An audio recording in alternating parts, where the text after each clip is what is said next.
তো দেখো বন্ধুরা, আজকে রাত্রে খাবার হচ্ছে আলু সেদ্ধ ভাত, তার সঙ্গে একটু ডাল দিয়ে দেবো। তো যেটা বলে ডালে চালের ভুজো ভাত। তো ডালটা ধুয়ে রেখে দিয়েছি, ভাত হয়ে আসলে তারপরে কিন্তু ডালটা তুলে দেবো। ভাত কিন্তু এখনও বাকি রয়েছে।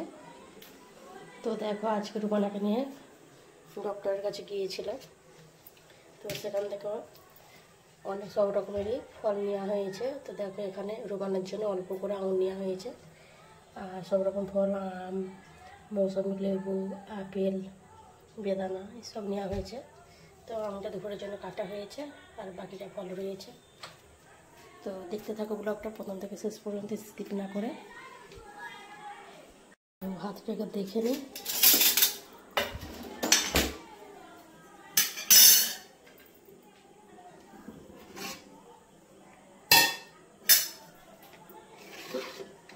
বড় বড় দেখে দুটো আলু দিয়ে দিয়েছি, যেহেতু এই ভাতের সঙ্গে ভুজো ভাতের সাথে কিন্তু আলু সেদ্ধটা বেশি ভালো লাগে, অন্য কিন্তু তরকারি ভালো লাগে না। একটু জিরো করে রেখে দিয়েছি, কারণ এই চালটা আমাদের না একটু ভালোই ফোটে।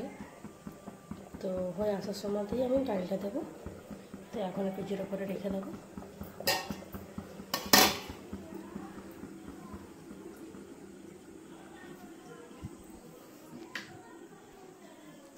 তো দেখো, আমাদের এর মধ্যে কিন্তু সব রকম ডাল রয়েছে। ছোলার ডাল, মুগের ডাল, মুসুর ডাল, এটাও মুগের ডাল। তো গ্লুকন্ডি এর মধ্যেও ডাল রয়েছে। আর এতে সব টিফিন বক্সগুলো সব রেখে দিয়েছি। আর কালকে বিস্কিট এনেছিল, তো তার সঙ্গে দুটো বাটিও ফেলে দিয়েছে। তো রুমানার জন্যই তুলে রাখা হয়েছে। রুমানা যদি এরকম বাটি দেখে না, ও খেলনার সঙ্গে ও খেলতে লেগে যাবে, আর দেবে না। দেখো, ডক্টরের কাছ থেকে আসার সময় কিছু রুমানার জন্য প্যাম্পাস কিনে নিয়েছিলাম। রুমানাকে এই প্যাম্পাসটা পরাই, তো ভালো। ওর এখন তো 3.5 বছর বয়স, ডবল এক্সেল লাগে। তো ডক্টরের কাছে চেক আপের জন্য গিয়েছিলাম, ওটা একদম ঠিকঠাকই ছিল।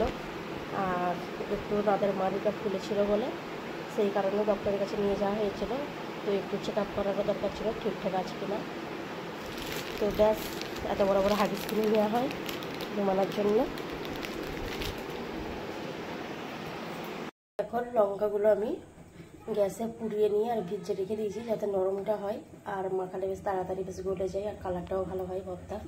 আর এখানে তো সরু সরু পেঁয়াজ কুচিয়ে ধুয়ে রেখে দিয়েছি। ভাতটা অলরেডি হয়েই গেছে, এবার আমি ফ্যানটা গড়িয়ে নেবো। তো দেখো, ডালটাও দিয়ে দিয়েছি, কি সুন্দর না, সেন্টটাও খুব সুন্দর বেরোচ্ছে, হয়ে গেছে। তো দেখতে থাকো ব্লগটা প্রথম থেকে শেষ পর্যন্ত, আশা করি ভালো লাগবে।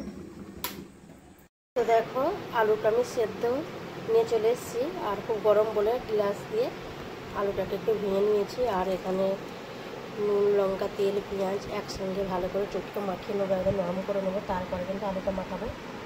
তো রুমের ভেতরে নিয়ে চলে এসেছি, আর এসি চলছে। আর এই মাত্র সবে হলো জাস্ট, এখন 10:30 বাজে।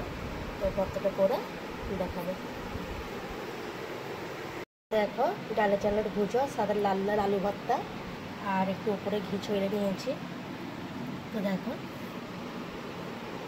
গরম করে আলু ভর্তা, লাল লাল, তার সঙ্গে ডালে চালের ভুজো ভাত, সামান্য একটু ঘি নিয়ে নিয়েছি, আর সাথে নিমন্ত্রণ রয়েছে। তো দেখো, আজকের রাত্রের খাবার এটাই।